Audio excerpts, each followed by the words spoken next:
Praise the lord. ಕರ್ತನಾದ ಯೇಸು ಕ್ರಿಸ್ತನ ಹೆಸರಿನಲ್ಲಿ ನಿಮ್ಮೆಲ್ಲರಿಗೂ ವಂದನೆಗಳು. ಪ್ರಿಯ ದೇವಜನರೇ, ನಾನು ಕ್ರಿಸ್ತನಲ್ಲಿ ನಂಬುತ್ತೇನೆ, ನೀವೆಲ್ಲರೂ ಚೆನ್ನಾಗಿದ್ದೀರಾ ಎಂಬುದಾಗಿ. ದೇವರು ಪ್ರತಿಯೊಬ್ಬರನ್ನು ಪ್ರೀತಿಸುವಾತನಾಗಿದ್ದಾನೆ. ಅವರು ಒಳ್ಳೆಯವರಾಗಿರಲಿ ಕೆಟ್ಟವರಾಗಿರಲಿ, ಅವರು ಎಂಥವರೇ ಆಗಿರಲಿ, ದೇವರು ಪ್ರತಿಯೊಬ್ಬರನ್ನು ಪ್ರೀತಿಸುವ ದೇವರಾಗಿದ್ದಾನೆ. ಪ್ರಿಯರೇ, ಪ್ರೀತಿಗೆ ಇನ್ನೊಂದು ಹೆಸರು ದೇವರು ಎಂಬುದಾಗಿ. ದೇವರು ಮನುಷ್ಯನನ್ನ ಪ್ರೀತಿಸಿದ ನಿಮಿತ್ತ ತನ್ನ ಪರಲೋಕದ ಮಹಿಮೆಯನ್ನು ತ್ಯಜಿಸಿ ಭೂಲೋಕಕ್ಕೆ ಮನುಷ್ಯನಾಗಿ ಬಂದು, ಮಾಂಸದ ರೂಪದಲ್ಲಿ ಬಂದು ನಮಗಾಗಿ ನಿಮಗಾಗಿ ತನ್ನ ಪ್ರಾಣವನ್ನೇ ಕೊಟ್ಟನು. ಪ್ರಿಯರೇ, ಹಾಗಿರುವಾಗ ಆತನು ಸೃಷ್ಟಿಸಿದಂತಹ ನಾವು ನೀವುಗಳು, ಆತನು ನೆಲದ ಮಣ್ಣಿನಿಂದ ಮನುಷ್ಯನನ್ನು ಸೃಷ್ಟಿ ಮಾಡಿ, ಆದಿಕಾಂಡದಲ್ಲಿ ನಾವು ಓದುವಾಗ ನೆಲದ ಮಣ್ಣಿನಿಂದ ಮನುಷ್ಯನನ್ನು ಸೃಷ್ಟಿ ಮಾಡಿ ಆ ಗೊಂಬೆಯ ಒಳಗಡೆ ಜೀವಶ್ವಾಸವನ್ನು ಹೊಂದಿದ. ಪಾಸ್ ಮಾಡು. ಆದಿಕಾಂಡದಲ್ಲಿ ನಾವು ನೋಡುವಾಗ ನೆಲದ ಮಣ್ಣಿನಿಂದ ಮನುಷ್ಯನನ್ನ ರೂಪಿಸಿ ಸೃಷ್ಟಿಸಿ ಅದರಲ್ಲಿ ತನ್ನ ಆತ್ಮವನ್ನ ಅಥವಾ ಜೀವಶ್ವಾಸವನ್ನ ಊದಿದನು. ಪ್ರಿಯರೇ, ಆ ವ್ಯಕ್ತಿ ಬದುಕುವಂತಹ ವ್ಯಕ್ತಿಯಾದನು. ದೇವರು ತನ್ನ ಜೊತೆಯಲ್ಲಿ ಇರಬೇಕೆಂಬ ಉದ್ದೇಶದಿಂದ ಮನುಷ್ಯನನ್ನ ಸೃಷ್ಟಿ ಮಾಡಿದನು. ದೇವರು ನಮ್ಮನ್ನು ಸೃಷ್ಟಿ ಮಾಡಿದ್ದು ಆತನ ಜೊತೆಯಲ್ಲಿ ಇರಲಿಕ್ಕೆ, ಆತನ ಜೊತೆಯಲ್ಲಿ ಮಾತನಾಡಲಿಕ್ಕೆ, ಆತನ ಜೊತೆಯಲ್ಲಿ ಕಾಲ ಕಳೆಯಲಿಕ್ಕಾಗಿ ದೇವರು ನಮ್ಮನ್ನು ಸೃಷ್ಟಿ ಮಾಡಿದ್ದು. ಇನ್ನೊಂದು ಅರ್ಥದಲ್ಲಿ ಹೇಳುವುದಾದರೆ ಪ್ರಾರ್ಥನೆ ಅಂದರೆ ದೇವರೊಟ್ಟಿಗೆ ಮಾತನಾಡುವುದಾಗಿದೆ. ಪ್ರಾರ್ಥನೆ ಅಂದರೆ ದೇವರ ಜೊತೆಯಲ್ಲಿ ಮಾತನಾಡುವಂತಹ ವಿಷಯ ಅಥವಾ ದೇವರ ಜೊತೆಯಲ್ಲಿ ಮಾತನಾಡುವಂತಹ ಸಂಗತಿ, ಅದು ಪ್ರಾರ್ಥನೆಯಾಗಿದೆ.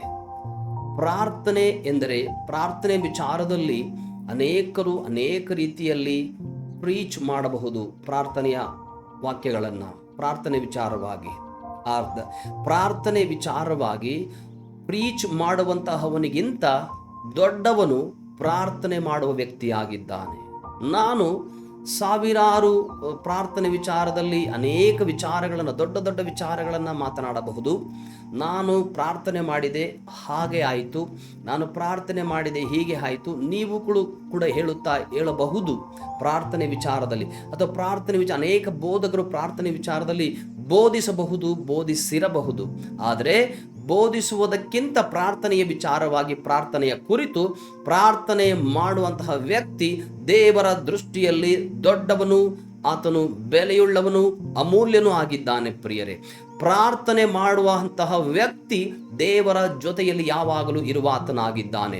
ಪ್ರಾರ್ಥನೆ ಮಾಡುವಂತಹ ವ್ಯಕ್ತಿ ಆತನು ದೇವರೊಟ್ಟಿಗೆ ಸದಾಕಾಲವೂ ಮಾತನಾಡುವ ಆತನಾಗಿದ್ದಾನೆ. ಪ್ರಾರ್ಥನೆ ಎಲ್ಲವನ್ನ ನಮಗೆ ನೀಡುವಂಥದ್ದಾಗಿದೆ. ಆದುದರಿಂದ ಪ್ರಾರ್ಥನೆ ಅಂದರೆ ದೇವರ ಪ್ರಸನ್ನತೆಯಲ್ಲಿ, ಆತನ ಸನ್ನಿಧಾನದಲ್ಲಿ ಅಥವಾ ಆತನ ಜೊತೆಯಲ್ಲೇ ಇರೋದು. ಪ್ರಾರ್ಥನೆ ಅಂದರೆ ಆತನ ಜೊತೆಯಲ್ಲಿ ಇರಬಹುದು, ಯಾವಾಗಲೂ ಆತನ ಜೊತೆಯಲ್ಲಿರೋದೇ ಪ್ರಾರ್ಥನೆ. ನೀವು ಕೇಳಬಹುದು, ಪ್ರಾರ್ಥನೆ ಅಂದರೆ ಯಾವಾಗಲೂ ಜೊತೆಗೆ ಅಂದರೆ ನಮ್ಮ ಕೆಲಸ ಕಾರ್ಯ ಬಿಟ್ಟು ಅಲ್ಲ. ನಿಮ್ಮ ಕೆಲಸ ಕಾರ್ಯಗಳ ಮಧ್ಯದಲ್ಲಿ ದೇವರಿಗೆ ಸಮಯವನ್ನು ಕೊಡುವವರಾಗಿರಬೇಕು. ನಿಮಗೆ ಒಬ್ಬ ಸ್ನೇಹಿತನಿದ್ದಾನೆ ಅಂತ ಇಟ್ಕೊಳ್ಳಿ, ಬಹಳಷ್ಟು ಪ್ರೀತಿಸ್ತೀರ ಸ್ನೇಹಿತನನ್ನ, ನಿಮ್ಮನ್ನ ಬಿಟ್ಟು ಆ ವ್ಯಕ್ತಿ ಇರೋದಿಲ್ಲ, ಆ ವ್ಯಕ್ತಿ ನಿಮ್ಮನ್ನು ಬಿಟ್ಟು ಇರೋದಿಲ್ಲ. ಆಗಿರುವಾಗ ಅವನಿಗೆ ಸಮಯವನ್ನು ಕೊಡುತ್ತೀರೋ ಇಲ್ವೋ? ಕೊಟ್ಟೇ ಕೊಡ್ತೀರಲ್ವರ. ಅವನ ಜೊತೆಯಲ್ಲಿ ಬಹಳಷ್ಟು ಹತ್ತಿರದಿಂದ ಅನೇಕ ಸೀಕ್ರೆಟ್ಗಳನ್ನು ಮಾತಾಡ್ತೀರಾ. ನಿಮ್ಮ ಸೀಕ್ರೆಟ್ ಅವ್ರು ಹೇಳ್ತಾರೆ, ಅವರ ಸೀಕ್ರೆಟ್ನ ನೀವು ಹೇಳ್ತೀರಾ. ಹೌದಾ? ಅದೇ ರೀತಿ ಪ್ರಾರ್ಥನೆ ಜೀವಿತ ಅನ್ನೋದು ಬಹಳಷ್ಟು ಮುಖ್ಯವಾದ ವಿಚಾರವಾಗಿದೆ. ಅದರಲ್ಲೂ ಕೂಡ ದೇವ ಜನರಾದ ನಿಮಗೆ, ನಮಗೆ ದೇವರ ಮಕ್ಕಳಾದ ಕ್ರೈಸ್ತರೆನಿಸಿಕೊಂಡಂತಹ ನಿಮಗೆ ನಮಗೆ ಪ್ರಾರ್ಥನೆ ಎನ್ನುವುದು ಬಹಳಷ್ಟು ಮುಖ್ಯವಾದ ವಿಚಾರವಾಗಿದೆ. ಪ್ರಿಯರೇ, ಪ್ರಾರ್ಥನೆಯೇ ನಿಮ್ಮ ಉಸಿರಾಗಿರಬೇಕು. ಪ್ರಾರ್ಥನೆಯೇ ನಿಮ್ಮ ಜೀವಿತದ ಉಸಿರು. ನೀವು ಯಾವಾಗಲೂ ಬಾಯಿ ಬಿಟ್ಟರೆ ಪ್ರಾರ್ಥನೆ ಬಗ್ಗೆ ಯೋಚಿಸಬೇಕು, ಪ್ರಾರ್ಥನೆ ಬಗ್ಗೆ ಥಿಂಕ್ ಮಾಡಬೇಕು, ಪ್ರಾರ್ಥನೆ ಬಗ್ಗೆನೇ ಮಾತನಾಡಬೇಕು, ಪ್ರಾರ್ಥನೆ ಬಗ್ಗೆ ಬೇರೆಯವರಿಗೆ ಹೇಳಬೇಕು. ನೀವು ಪ್ರಾರ್ಥನೆ ಮಾಡೋರಾಗಿರಬೇಕು. ಪ್ರಿಯರೇ, ಅದಕ್ಕಾಗಿಯೇ ಪ್ರಾರ್ಥನೆ ನಿಮ್ಮ ಜೀವಿತದ ಉಸಿರಾಗಿರಲಿ. ನಿಮ್ಮನ್ನು ನೀವು ಬಾಯಿ ಬಿಟ್ಟರೆ ಅದು ಪ್ರಾರ್ಥನೆ ಆಗಿರಬೇಕು. ಅನೇಕರು ಬಾಯಿ ತೆರೆದರೆ ಅನೇಕ ಕೆಟ್ಟ ಮಾತುಗಳನ್ನು ಹಾಡ್ತಾರೆ. ಪ್ರಾರ್ಥನೆ ಮಾಡುವಂಥವರು ಯಾವುದೇ ಕಾರಣಕ್ಕೂ ಬಾಯಲ್ಲಿ ಬೇರೆ ಮಾತುಗಳು ಬರೋದಿಲ್ಲ. ಅದಕ್ಕೆ ಪ್ರಾರ್ಥನೆ ಎನ್ನುವುದು ನಿಮ್ಮ ಜೀವಿತದ ಉಸಿರು. ಅಂದರೆ ನಿಮ್ಮ ಜೀವಿತದಲ್ಲಿ ಅದು ಪೂರ್ತಿ. ನೀವು ಪ್ರಾರ್ಥನೆಯನ್ನು ಬಿಟ್ಟು ಯಾವುದೇ ಕಾರಣಕ್ಕೂ ಒಂದೇ ಒಂದು ದಿನವೂ ಕೂಡ ಇರೋದಿಲ್ಲ. ಅನೇಕ ವ್ಯಕ್ತಿಗಳು ಊಟ ಇಲ್ಲದೆ ಇರ್ತಾರೆ, ಪ್ರಾರ್ಥನೆ ಬಿಟ್ಟು ಇರೋದಿಲ್ಲ ಪ್ರಾರ್ಥನೆ ಮಾಡುವಂತಹ ವ್ಯಕ್ತಿಗಳು. ಆದರೆ ಅನೇಕರು ಊಟ ಬಹಳಷ್ಟು ಮುಖ್ಯ, ಪ್ರಾರ್ಥನೆ ಆಮೇಲೆ ಅಂತ ಹೇಳ್ತಾರೆ. ಯಾವುದಕ್ಕೆ ನಾವು ಪ್ರಾಮುಖ್ಯತೆ ಕೊಡಬೇಕಾಗಿದೆ ಪ್ರಿಯರೇ? ಪ್ರಾರ್ಥನೆಯ ವಿಚಾರದಲ್ಲಿ ನಾನಿವತ್ತು ಪರಿಚಯವನ್ನು ಮಾತ್ರ ಮಾಡಲಿಕ್ಕೆ ಹೋಗ್ತೇನೆ. ಅನೇಕ ಸಂಗತಿಗಳನ್ನು ನಾನು ಮಾತನಾಡಲಿಕ್ಕೆ ಹೋಗ್ತೇನೆ. ಪ್ರಾರ್ಥನೆ ಎನ್ನುವುದು ಶಕ್ತಿಯಾಗಿದೆ. ಪ್ರಾರ್ಥನೆ ಎನ್ನುವುದು ದೊಡ್ಡ ಶಕ್ತಿ. ಆ ಪ್ರಾರ್ಥನೆಯ ಶಕ್ತಿ ಈ ಲೋಕವನ್ನೇ ಅಲುಗಾಡಿಸುವಂಥದ್ದಾಗಿದೆ. ಅದೇ ಪ್ರಾರ್ಥನೆ. ಒಂದು ವೇಳೆ ನಿಮ್ಮ ಮನುಷ್ಯ ಕಂಡಿಡಿದಂತಹ ನ್ಯೂಕ್ಲಿಯರು RDX ಬಾಂಬುಗಳು ಒಂದು ವೇಳೆ ಸಿಡಿಯಬಹುದು, ಸ್ವಲ್ಪವನ್ನ ಏನೋ ಹಾನಿ ಮಾಡಬಹುದೇನೋ. ಆದರೆ ಪ್ರಾರ್ಥನೆ, ನೀವು ಮಾಡುವಂತಹ ಪ್ರಾರ್ಥನೆ ಪ್ರಿಯರೇ, ಅಥವಾ ನೀವು ಪ್ರಾರ್ಥನೆ ಮಾಡುವಂತಹ ವ್ಯಕ್ತಿಯಾಗಿ ನಿಜವಾಗಲೂ ಇರೋದಾದರೆ, ನಿಮ್ಮ ಪ್ರಾರ್ಥನೆ ನಿಮ್ಮ ವಿರೋಧಿಯ ಸಾಮ್ರಾಜ್ಯವನ್ನ ಅಲುಗಾಡಿಸ್ತದೆ ಪ್ರಿಯರೇ. ಅಥವಾ ಸೈತಾನನ ಸಾಮ್ರಾಜ್ಯವನ್ನ ನೀವು ಮಾಡುವಂತಹ ಪ್ರಾರ್ಥನೆ ಅಲುಗಾಡಿಸ್ತದೆ. ಇಲ್ಲದೆ ಹೋದ್ರೆ, ಪ್ರಾರ್ಥನೆ ಮಾಡದಿರುವಂತಹ ವ್ಯಕ್ತಿ ನಿಮ್ಮ ವಿರೋಧಿ, ಆ ವ್ಯಕ್ತಿಯನ್ನ ನಿಮ್ಮನ್ನು ಅಲುಗಾಡಿಸ್ತಾನೆ. ನೀವು ಪ್ರಾರ್ಥನೆ ಮಾಡದಿರುವಂತಹ ವ್ಯಕ್ತಿ ಆಗಿರೋದಾದ್ರೆ ಪ್ರಾರ್ಥನೆ ನಿಮಗೆ ಏನು ಬೇಕಾದರೂ ತರ್ತದೆ ಪ್ರಿಯರೇ. ಪ್ರಾರ್ಥನೆ ಮನುಷ್ಯನನ್ನು ಬದಲಾಯಿಸ್ತದೆ. ಪ್ರಾರ್ಥನೆ ಒಂದು ದೊಡ್ಡ ಈ ಲೋಕದಲ್ಲಿ ಯಾವುದೂ ಕೂಡ ಇಲ್ಲ, ಅಷ್ಟು ದೊಡ್ಡ ಶಕ್ತಿಯಾಗಿದೆ ಪ್ರಾರ್ಥನೆ. ಪ್ರಾರ್ಥನೆಗಿಂತ ದೊಡ್ಡ ಶಕ್ತಿ ಈ ಲೋಕದಲ್ಲಿ ಬೇರೆ ಯಾವುದು ಇಲ್ಲವೇ ಇಲ್ಲ ಪ್ರಿಯರೇ. ಪ್ರಾರ್ಥನೆ ಎನ್ನುವುದು ನಿಮ್ಮ ಜೀವಿತದ ಉಸಿರು. ನೀವು ಉಸಿರಾಡೋದಾದ್ರೆ ನಿಜವಾಗಲೂ ಅದು ಪ್ರಾರ್ಥನೆ ಆಗಿರಬೇಕು. ನೀವು ಬದುಕಿದ್ದೀರಾ, ನೀವು ಅದು ಪ್ರಾರ್ಥನೆ ಆಗಿರಬೇಕು ಪ್ರಿಯರೇ. ದೇವರನ್ನ ಸ್ತುತಿಸಬೇಕು, ದೇವರನ್ನ ಆರಾಧಿಸಬೇಕು, ದೇವರೊಟ್ಟಿಗಿರಬೇಕು, ದೇವರನ್ನೇ ಮಹಿಮೆ ಪಡಿಸಬೇಕು, ದೇವರನ್ನೇ ನೀವು ದೃಷ್ಟಿಸಿ ನೋಡಬೇಕು. ಯಾವಾಗಲೂ ಕೂಡ ಯಾವುದೋ ಒಂದು ಸಮಯದಲ್ಲೇ ಪ್ರಾರ್ಥನೆ ಎನ್ನುವುದು ನಿಮಗೆ ಬಿಡುವು ಇರುವಂತಹ ಅಥವಾ ಆರಾಮಾಗಿ ಏನು ಕೆಲಸ ಇಲ್ಲದೆ ಇರುವಂತಹ ಸಮಯದಲ್ಲಿ ಮಾಡುವಂತಹ ಒಂದು ಸಂಗತಿಯಲ್ಲ. ನಿಮ್ಮ ಕೆಲಸ ಕಾರ್ಯ, ನಿಮ್ಮ ಬ್ಯುಸಿ ಶೆಡ್ಯೂಲ್ ಸಮಯದಲ್ಲಿ ಟೈಮನ್ನು ದೇವರಿಗೋಸ್ಕರ ಸಪ್ರೇಟ್ ಮಾಡಿಕೊಂಡು ದೇವರ ಸನ್ನಿಧಾನದಲ್ಲಿ ಕಳೆಯುವುದೇ ಪ್ರಾರ್ಥನೆಯಾಗಿದೆ. ಆದರೆ ಇವತ್ತು ಬಹಳ ಬ್ಯುಸಿ ಇದ್ದೆ, ಪ್ರಾರ್ಥನೆ ಮಾಡಲಿಕ್ಕೆ ಆಗಲಿಲ್ಲ ಎನ್ನುವುದು ದೇವರನ್ನ ಸ್ವಲ್ಪ ಸಮಯ ತಾತ್ಸಾರ ಮಾಡಿದ ಹಾಗೆ ಆಗ್ತದೆ ಪ್ರಿಯರೇ. ಪ್ರಾರ್ಥನೆ ವಿಚಾರದ ಅನೇಕ ವಿಚಾರಗಳನ್ನು ಹೇಳ್ತೇನೆ. ಪ್ರಾರ್ಥನೆ ಅಂದರೆ ಹೇಗೆಲ್ಲ ಇರ್ತದೆ, ಹೇಗೆ ಮಾಡಬೇಕು, ಕೆಲವು ಪರಿಚಯವನ್ನು ಮಾತ್ರ ಮಾಡಿಕೊಳ್ಳಿಕ್ಕೆ ಹೋಗ್ತೇನೆ ಪ್ರಿಯರೇ. ಪ್ರಾರ್ಥನೆ ಎಂದರೆ ಯಾವಾಗಲೂ ನಮ್ಮ ಸಮಸ್ಯೆಗಳನ್ನು ಹೇಳಿಕೊಳ್ಳುವುದಲ್ಲ. ಪ್ರಾರ್ಥನೆ ಅಂತ ಹೇಳಿದ್ರೆ ಯಾವಾಗಲೂ ದೇವರೇ ಸ್ತೋತ್ರ ಸ್ತೋತ್ರ ಸ್ತೋತ್ರ ಸ್ತೋತ್ರ ಹಲ್ಲೆಲೂಯಾ ಅಂತ ಹೇಳಿ ನೀವು ಒಂದು ಹಾಡು ಹಾಡಿ ಯಾವಾಗಲೂ ದೇವರೇ ನನಗೆ ಅದು ಬೇಕು, ನನಗೆ ಇದು ಬೇಕು, ನನ್ನನ್ನು ಹಾಗೆ ಮಾಡು, ನನಗೆ ಹೀಗೆ ಮಾಡು, ನನಗೆ ಜಾಬ್ ಕೊಡು, ನನಗೆ ಮದುವೆ ಮಾಡು, ಇದು ಪ್ರಾರ್ಥನೆ ಅಲ್ಲವೇ ಅಲ್ಲ ಪ್ರಿಯರೇ. ಹೌದು, ಪ್ರಾರ್ಥನೆಯಲ್ಲಿ ಬರುವಂಥ ಸಂಗತಿಗಳು ನಿಮ್ಮ ಅವಶ್ಯಕತೆಗಳಿಗೋಸ್ಕರ ನೀವು ದೇವರಲ್ಲಿ ಕೇಳಿಕೊಳ್ಳುವುದು ಒಳ್ಳೆಯದೇ. ಆದರೆ ಪ್ರಾರ್ಥನೆ ಎನ್ನುವುದು ದೇವರೊಟ್ಟಿಗೆ ಮಾತನಾಡುವುದು. ನೀವು ನಿಮ್ಮ ಫ್ರೆಂಡ್ಸು, ಒಬ್ಬ ಸ್ನೇಹಿತನಿರುತ್ತಾನೆ, ಅವನ ಹತ್ರ ಯಾವಾಗಲೂ ಹೋಗಿ ನಿಮ್ಮ ಸಮಸ್ಯೆಗಳನ್ನೇ ಹೇಳ್ತಾ ಇದ್ರೆ ಅವನೇನು ಮಾಡ್ತಾನೆ? ಇವನು ಯಾವಾಗ ಬಂದರೂ ಕೂಡ ಬರೀ ಅವನ ಬಗ್ಗೆನೇ, ಅವನ ಸಮಸ್ಯೆ ಬಗ್ಗೆನೇ ಹೇಳ್ತೀನಿ, ಸಹವಾಸ ಬೇಡಪ್ಪ ಅಂತ ಹೇಳ್ತಾನೆ. ದೇವರು ನಿಮ್ಮ ಸಹವಾಸವನ್ನ ಬಯಸುವಂತಹ ವ್ಯಕ್ತಿ ಆಗಿರುವಾಗ ನೀವು ಅರ್ಥ ಮಾಡಿಕೊಳ್ಳ್ರಿ ಪ್ರಿಯರೇ, ಪ್ರಾರ್ಥನೆ ಎನ್ನುವುದು ನಿಮ್ಮ ವಸ್ತುಗಳನ್ನೇ ಯಾವಾಗಲೂ ದೇವರೇ ಕೊಡು ಅಂತ ಕೇಳೋದಲ್ಲ, ದೇವರೊಟ್ಟಿಗೆ ಅನ್ಯೋನ್ಯವಾದ ಸಂಬಂಧ. ಅನ್ಯೋನ್ಯತೆ ಅಂದರೆ ನಿಮ್ಮನ್ನು ಬಿಟ್ಟು ಆತನು ದೇವರಿರೋದಿಲ್ಲ, ದೇವರನ್ನು ಬಿಟ್ಟು ನೀವಿರೋದಿಲ್ಲ. ಆಳವಾದ ಸಂಬಂಧ, ಬಹಳಷ್ಟು ಆಳ. ನಿಮ್ಮ ಅನೇಕ ಸೀಕ್ರೆಟ್ ವಿಚಾರಗಳನ್ನು, ರಹಸ್ಯವಾದ ವಿಚಾರಗಳನ್ನು ಆತನೊಟ್ಟಿಗೆ ಹೇಳ್ಕೊಳ್ತೀರಾ. ಆತನು ಅನೇಕ ಪರಲೋಕದ ಅಥವಾ ನಿಮ್ಮ ಜೀವಿತದ, ನಿಮ್ಮ ಕುಟುಂಬದ ಅನೇಕ ಲೋಕದ ವಿಚಾರಗಳನ್ನು ನಿಮ್ಮೊಟ್ಟಿಗೆ ಹಂಚಿಕೊಳ್ತಾರೆ. ಆತನು ನನ್ನ ಮಗ ನನ್ನ ಸನ್ನಿಧಾನದಲ್ಲಿ, ನನ್ನ ಪ್ರಸನ್ನತೆಯಲ್ಲಿ ಯಾವಾಗಲೂ ಇರಬೇಕಂತ ನಮ್ಮನ್ನು ಸೃಷ್ಟಿ ಮಾಡಿದ್ದು. ನೀವು ಆಲೋಚನೆ ಮಾಡ್ರಿ ಪ್ರಿಯರೇ, ಪ್ರಾರ್ಥನೆ ಮಾಡುವಂತಹ ವ್ಯಕ್ತಿ ಅಥವಾ ದೇವರ ಸನ್ನಿಧಾನದಲ್ಲಿ ಪ್ರಾರ್ಥನೆಯಲ್ಲಿ ಕಾಲ ಕಳೆಯುವಂತಹ ವ್ಯಕ್ತಿ ನಮ್ಮ ಕೊರತೆಗಳನ್ನು ದೇವರ ಹತ್ತಿರ ಅಥವಾ ತಂದೆಯಾದ ದೇವರಿಗೆ ಹೇಳಿಕೊಳ್ಳುವಂಥ ಅವಶ್ಯಕತೆ ಇರ್ತದ. ಯಾಕೆ ಹೇಳ್ರಿ? ಆತನ ಯಾವಾಗಲೂ ಆತನ ಪಾದದಲ್ಲೇ ಇರ್ತೀವಿ, ಆತನ ಸನ್ನಿಧಾನದಲ್ಲೇ ಇರುವಾಗ, ಆತನ ಜೊತೆಯಲ್ಲೇ ಇರುವಾಗ ಆತನಿಗೆ ನಿಮ್ಮ ಕೊರತೆಗಳು ನಿಮಗೇನು ಬೇಕು ಅಂತ ಗೊತ್ತಿರೋದಿಲ್ವಾ? 100% ನಿಮಗೇನು ಬೇಕಂತ ಗೊತ್ತಿರ್ತದೆ. ನೀವು ಹೇಳುವುದಕ್ಕಿಂತ ಮುಂಚೆ, ನಿಮ್ಮ ಬಾಯಲ್ಲಿ ಹೇಳುವುದಕ್ಕಿಂತ ಮುಂಚೆ ಆತ ನಿಮಗೆ ಏನು ಬೇಕಂತ ಗೊತ್ತಿದೆ ಪ್ರಿಯರೇ. ಹಾಗಿರುವಾಗ ಪ್ರಾರ್ಥನೆ ಎನ್ನುವುದು ಯಾವಾಗಲೂ ನಮ್ಮ ಪರಿಸ್ಥಿತಿಗಳನ್ನ, ನಮ್ಮ ಸಮಸ್ಯೆಗಳನ್ನು ಹೇಳಿಕೊಳ್ಳುವುದು ಮಾತ್ರವಲ್ಲ, ದೇವರನ್ನ ಸ್ತುತಿಸಬೇಕು, ಆರಾಧಿಸಬೇಕು.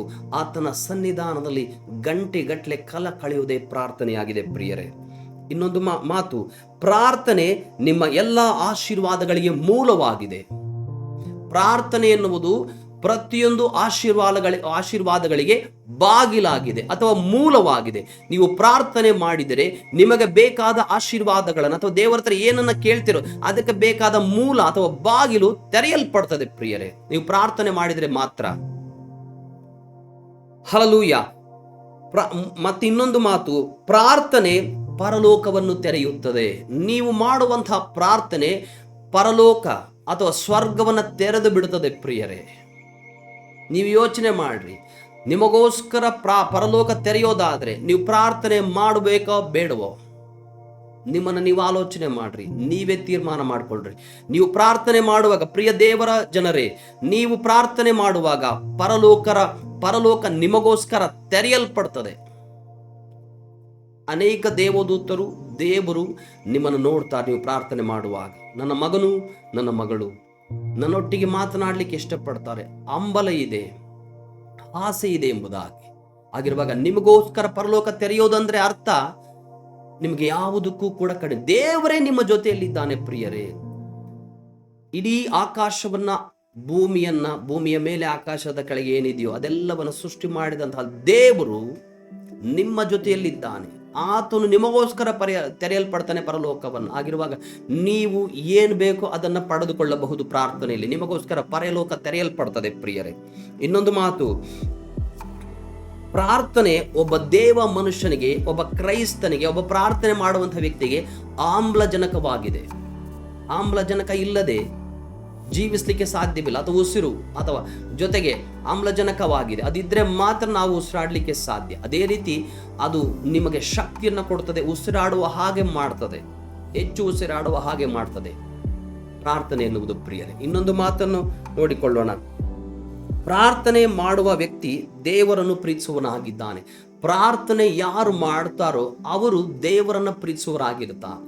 ದೇವರು ಆಳುಗಳನ್ನ ಅಥವಾ ಭಿಕ್ಷಕರನ್ನ ಎದುರು ನೋಡ್ತಾ ಇಲ್ಲ, ಆತನನ್ನ ಪ್ರೀತಿಸೋರನ್ನ ದೇವರು ಎದುರು ನೋಡ್ತಾ ಇದ್ದಾನೆ ಪ್ರಿಯರೇ. ಯಾರನ್ನ ಎದುರು ನೋಡ್ತಾರೆ ದೇವರು? ಪ್ರೀತಿಸೋರ್ ಬೇಕಾಗಿದ್ದಾರೆ ಆತನ ಸ್ವಾಮಿ ನನಗದಿಲ್ಲ ಕೊಡು, ನನಗಿದಿಲ್ಲ ಕೊಡು, ಭಿಕ್ಷೆ ಬೇಡೋರು ದೇವರು ಬೇಕಾಗಿಲ್ಲ, ಕೇಳೋದಿಲ್ಲ. ಪ್ರಾರ್ಥನೆ ಎನ್ನುವುದು ಭಿಕ್ಷೆಯೂ ಅಲ್ಲ. ಆತನ ಸನ್ನಿಧಾನಕ್ಕೆ ಹೋಗಲಿಕ್ಕೆ ಪ್ರಾರ್ಥನೆಯಲ್ಲಿ ಅಧಿಕಾರ ಕೊಟ್ಟಿದ್ದಾನಲ್ಲ, ಅದೇ ದೊಡ್ಡ ಭಾಗ್ಯ ನಮಗೆ. ಪಾಪಿಗಳಾಗಿದ್ದ ನಾವು ನೀವುಗಳನ್ನ ನಮ್ಮ ಪಾಪವನ್ನು ತೊಳೆದು ಆತನ ಸನ್ನಿಧಾನದಲ್ಲಿ ಧೈರ್ಯವಾಗಿ ನಿಂತುಕೊಳ್ಳಲಿಕ್ಕೆ ಭಾಗ್ಯವನ್ನು ಕೊಟ್ಟಿದ್ದಾನಲ್ಲ, ಅದೇ ಶ್ರೇಷ್ಠವಾದದ್ದು. ಆಗ ಆತನ ಸನ್ನಿಧಾನ ನಿಂತ್ಕೊಂಡು ನಿಮ್ಮ ಮನೆಗೆ ಯಾವುದೋ ಒಂದು ಮಂತ್ರಿ ಬಂದಾಗ, ನೀವು ನಿಮ್ಮ ಮನೆಗೆ ಯಾರೊಬ್ಬ ಮಂತ್ರಿನೋ ದೊಡ್ಡ ವ್ಯಕ್ತಿ ಬಂದ್ರಪ್ಪ, DC ಅವರು ಮತ್ತೇನೋ ಬಂದ್ರೆ, ಅವ್ರ ಹತ್ರ ನೀವು ನಮ್ಮ ಮನೇಲಿ ಹಕ್ಕಿಲ್ಲ, ನಮ್ಮನೆಗೆ ನೀರಿಲ್ಲ ಅಂತ ಹೇಳ್ಕೊಳ್ತೀರಾ? ಸಾಧ್ಯವೇ ಇಲ್ಲ. ನಿಮ್ಮ ಆರೋಗ್ಯವನ್ನು ವಿಚಾರಿಸ್ತಾರೆ ಅವರು ಬಂದು, ಏನೋ ಬರ್ತಾರೆ ನಿಮ್ಮನ್ನು ಮಾತಾಡಿಸ್ಲಿಕ್ಕೆ. ಹಾಗಿರುವಾಗ ಪ್ರಾರ್ಥನೆ ಎನ್ನುವುದು ಪ್ರಾರ್ಥನೆ ಮಾಡುವಂತಹ ವ್ಯಕ್ತಿ ದೇವರನ್ನ ಪ್ರೀತಿಸುವನಾಗಿರುತ್ತಾನೆ. ದೇವರು ಪ್ರೀತಿಸುವವರನ್ನ ಎದುರು ನೋಡ್ತಾ ಇದ್ದಾನೆ. ಇನ್ನೊಂದು ಮಾತಲ್ಲಿ ಹೇಳೋದಾದ್ರೆ, ದೇವರು ಪ್ರಾರ್ಥಿಸುವವರನ್ನ ಎದುರು ನೋಡ್ತಾನೆ. ನಿಮ್ಮ ಪ್ರಾರ್ಥನೆ ಏನು ಬೇಕಾದರೂ ಮಾಡಲು ಶಕ್ತಿ ಇದೆ. ನಿಮ್ಮ ಪ್ರಾರ್ಥನೆಗೆ, ನಿಮ್ಮ ಪ್ರಾರ್ಥನೆ ಬಹಳಷ್ಟು ಬಲವಾಗಿದೆ, ಶಕ್ತಿಯಾಗಿದೆ ಪ್ರಿಯರೇ ನಿಮ್ಮ ಪ್ರಾರ್ಥನೆ. ಇನ್ನೊಂದು ಮಾತನ್ನು ನಾವು ನೋಡಿಕೊಳ್ಳೋಣ. ಪ್ರಾರ್ಥನೆ ನಿಮ್ಮ ಅಭಿಷೇಕವನ್ನು ಹೆಚ್ಚಿಸುತ್ತದೆ. ನಿಮಗೆ ಅಭಿಷೇಕ ಮಾಡ್ತದೆ ಪ್ರಾರ್ಥನೆ. ಅಷ್ಟು ಮಾತ್ರವಲ್ಲ, ಅಭಿಷೇಕದಲ್ಲಿ ಬೆಳೆಯುವ ಹಾಗೆ ಮಾಡ್ತದೆ ನೀವು ಮಾಡುವಂತಹ ಪ್ರಾರ್ಥನೆ. ದೇವರಾತ್ಮನೆ ತುಂಬಿಸಲ್ಪಡ್ತದೆ ನೀವು ಮಾಡುವಂತಹ ಪ್ರಾರ್ಥನೆ. ದೇವರಾತ್ಮನಲ್ಲಿ ಬಲಪಡಿಸ್ತದೆ ನೀವು ಮಾಡುವಂತಹ ಪ್ರಾರ್ಥನೆ. ನಿಮ್ಮ ಅಭಿಷೇಕ ಹೆಚ್ಚಿಸಲ್ಪಡ್ತದೆ ಯಾವಾಗ ನೀವು ಪ್ರಾರ್ಥನೆ ಮಾಡ್ತೀರೋ ಆವಾಗ ಪ್ರಿಯರೇ. ಇನ್ನೊಂದು ಮಾತನ್ನು ನಾವು ನೋಡಿಕೊಳ್ಳೋಣ. ಪ್ರಾರ್ಥನೆ ದೇವರೊಟ್ಟಿಗೆ ಸಂಬಂಧವನ್ನು ಹೆಚ್ಚಿಸುತ್ತದೆ. ಪ್ರಾರ್ಥನೆ ಮಾಡುವಂಥದ್ದು ಒಂದು ದಾಹ ಇದ್ದ ಹಾಗೆ. ಬಾಯಾರಿದ ಜಿಂಕೆ ನೀರಿಗಾಗಿ ಹೇಗೆ ತವಕ ಪಡುತ್ತಾ ಹುಡುಕ್ತಾ ಇರ್ತದೋ ಅದೇ ರೀತಿ ಪ್ರಾರ್ಥನೆ ಮಾಡುವಂತಹ ವ್ಯಕ್ತಿ ಎಲ್ಲೋ ಯಾವುದೋ ಪರಿಸ್ಥಿತಿನೋ ಎಂಥದೇ ಇರಲಿ, ಬಟ್ ಯಾವಾಗ ಪ್ರಾರ್ಥನೆ ಮಾಡೋಣ, ಯಾವಾಗ ದೇವರ ಹತ್ರ ಮಾತಾಡೋಣ, ಯಾವಾಗ ಮಾತಾಡೋದು, ಎಲ್ಲಿ ಮಾತಾಡೋದು, ನನಗೆ ಸಮಯ ಸಿಗ್ತದ, ಸಮಯ ಮಾಡ್ಕೊಳ್ಬೇಕಂತ ಯಾವಾಗಲೂ ಪ್ರಾರ್ಥನೆ ಮಾಡಲಿಕ್ಕೆ, ದೇವರೊಟ್ಟಿಗೆ ಸಮಯ ಕಳೀಲಿಕ್ಕೆ ಪರಿತಪಿಸ್ತಾ ಇರ್ತಾನೆ. ಪ್ರಾರ್ಥನೆ ಮಾಡುವಂತಹ ವ್ಯಕ್ತಿ ದೇವರೊಟ್ಟಿಗೆ ಸಂಬಂಧ ಹೆಚ್ಚಾಗ್ತಾ ಹೋಗ್ತದೆ ಪ್ರಿಯರೇ, ಕಡಿಮೆ ಆಗುವುದಿಲ್ಲ. ಹೆಚ್ಚಾದಷ್ಟು ಅವನ ಆತ್ಮನ ಬಲ, ಅಭಿಷೇಕ, ಜ್ಞಾನ, ಬುದ್ಧಿ ಎಲ್ಲವೂ ಕೂಡ ಹೆಚ್ಚಾಗ್ತಾ ಹೋಗ್ತದೆ ಪ್ರಿಯರೇ ಪ್ರಾರ್ಥನೆ ಮಾಡುವಂತಹ ವ್ಯಕ್ತಿಗೆ. ಇನ್ನೊಂದು ಮಾತನ್ನು ನಾವು ನೋಡಿಕೊಳ್ಳೋಣ. ಪ್ರಾರ್ಥನೆ ದೇವರೊಟ್ಟಿಗೆ ಸಂಬಂಧವನ್ನು ಹೆಚ್ಚಿಸುತ್ತದೆ. ಅಷ್ಟು ಮಾತ್ರವಲ್ಲ, ಪ್ರಾರ್ಥನೆ ನಮ್ಮನ್ನು ಬಲಶಾಲಿಯನ್ನಾಗಿ ಮಾಡುತ್ತದೆ, ಬಲ ಶಕ್ತಿಯುಳ್ಳವರನ್ನಾಗಿ ಮಾಡುತ್ತದೆ.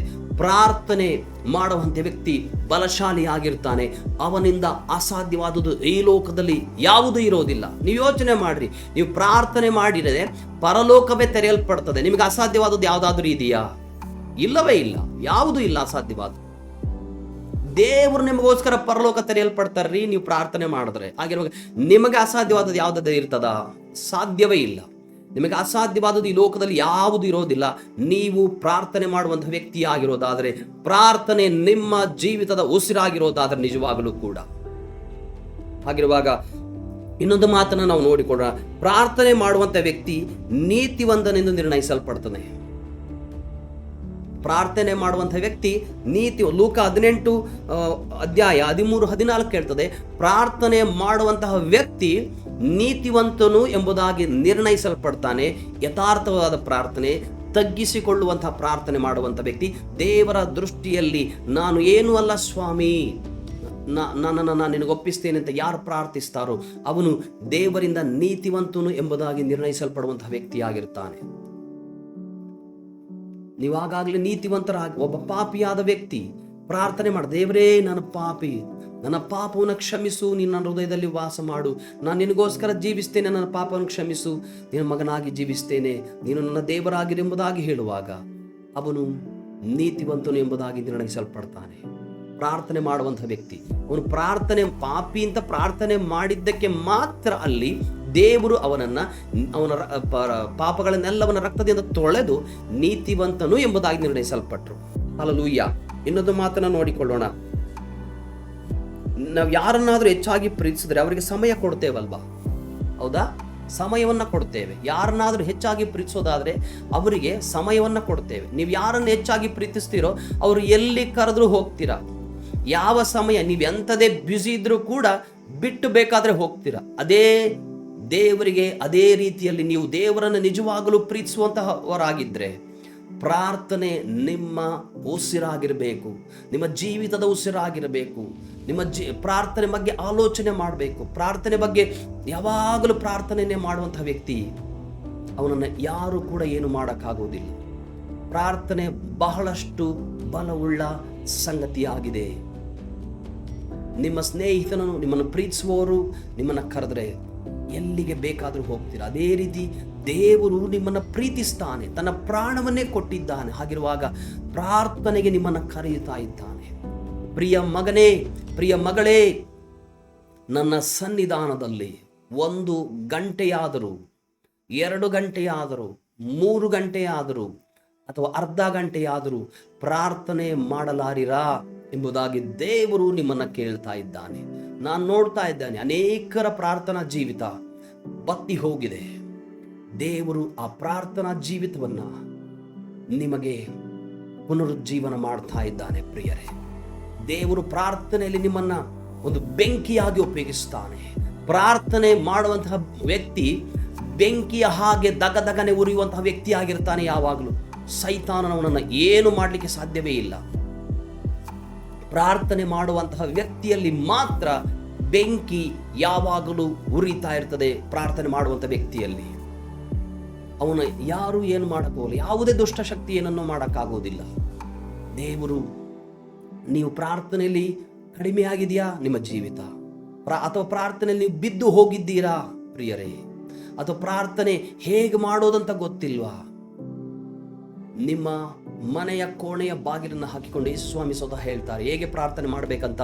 ಶಿಷ್ಯರು ಕೇಳಿದಾಗ ನಿಮ್ಮ ಮನೆಯ ಕೋಣೆಯ ಬಾಗಿಲನ್ನು ಹಾಕಿಕೊಂಡು ಪರಲೋಕದಲ್ಲಿರೋ ನಿಮ್ಮ ತಂದೆಗೆ ಮಾತನಾಡ್ರಿ ಎಂಬುದಾಗಿ ಹೇಳ್ತಾನೆ. ಹಾಗಿರುವಾಗ ನಿಮ್ಮ ತಂದೆಯೊಟ್ಟಿಗೆ ಮಾತನಾಡುವುದೇ ಪ್ರಾರ್ಥನೆ ಆಗಿದೆ. ಪ್ರಾರ್ಥನೆ ಎನ್ನುವುದು ಆಳವಾದ ಸಂಬಂಧ, ಬಹಳಷ್ಟು ಆಳವಾದ ಸಂಬಂಧ. ಈ ಮನುಷ್ಯನ ಮಾತುಗಳಲ್ಲಿ ಹೇಳಲಿಕ್ಕಾಗೋದಿಲ್ಲ, ಅಷ್ಟು ಆಳವಾದ ಸಂಬಂಧ. ಅದು ನಾವುಗಳು ಅನುಭವಿಸಿದಂತೆ ಮಾತ್ರ ಅದರ ಆನಂದ ಗೊತ್ತಾಗ್ತದೆ. ಪ್ರಾರ್ಥನೆಯಲ್ಲಿ ನೀವು ಸಂತೋಷಿಸಬಹುದು ಪ್ರಿಯರೇ, ಪ್ರಾರ್ಥನೆಯಲ್ಲಿ ನೀವು ಆನಂದಿಸಬಹುದು, ಸಂತೋಷ ಪಡಬಹುದು. ನಿಮ್ಮ ಮುಂದೆ ಏನೇ ಎರಿಕೋ ಕೋಟೆಗಳು, ಕೆಂಪು ಸಮುದ್ರ ಇದ್ದರೂ ಕೂಡ ನೀವು ಮಾಡುವಂಥ ಪ್ರಾರ್ಥನೆ ಅವೆಲ್ಲವೂ ನಿಮ್ಮ ಮುಂದೆ ಬಿದ್ದು ಹೋಗ್ತದೆ ಪ್ರಿಯರೇ. ಪ್ರಾರ್ಥನೆಯಲ್ಲಿ ಬತ್ತಿ ಹೋಗಿದ್ದೀರಾ, ಪ್ರಾರ್ಥನೆಯಲ್ಲಿ ಬಿದ್ದು ಹೋಗಿದ್ದೀರಾ, ಪ್ರಾರ್ಥನೆ ಮಾಡಲಿಕ್ಕೆ ಆಗ್ತಾ ಇಲ್ವಾ, ನಿದ್ದೆ ಬರ್ತದ, ಒಂದು ಆಲಸ್ಯ ಬರ್ತದ, ದೇವರು ನಿಮ್ಮನ್ನ ಪುನರುಜ್ಜೀವನಗೊಳಿಸಲಿ. ಪ್ರಾರ್ಥನೆಯಲ್ಲಿ ಪ್ರಾರ್ಥನೆ ಮಾಡುವಂಥ ವ್ಯಕ್ತಿ ಆಗಿರಲಿ. ನಾನು ನಿಮಗೋಸ್ಕರ ಪ್ರಾರ್ಥನೆ ಮಾಡುವನಾಗಿದ್ದೇನೆ ಪ್ರಿಯರೇ.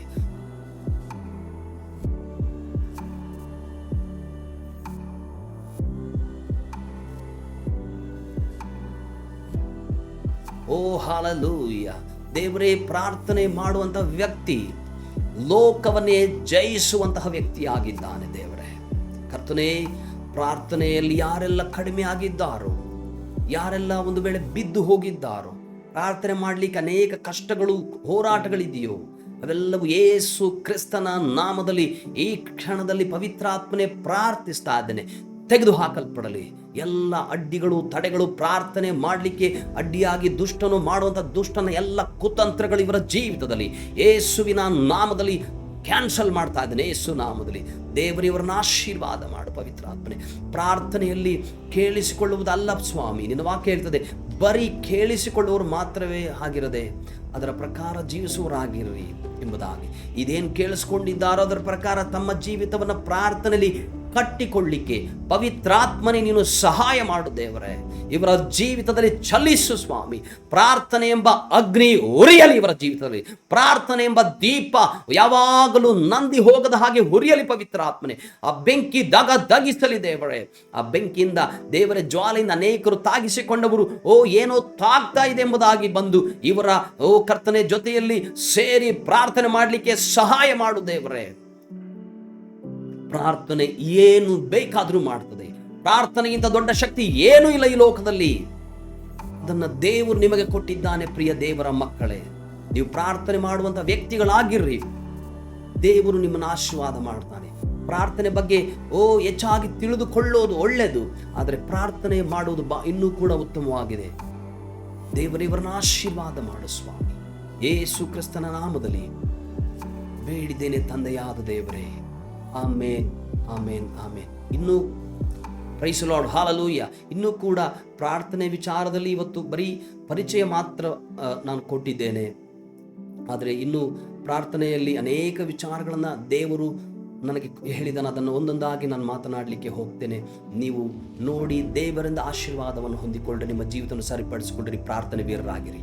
ಯೇಸು ಕ್ರಿಸ್ತನ ನಾಮದಲ್ಲಿ ದೇವರು ನಿಮ್ಮನ್ನು ಆಶೀರ್ವಾದ ಮಾಡಲಿ. ಆಮೇನ್.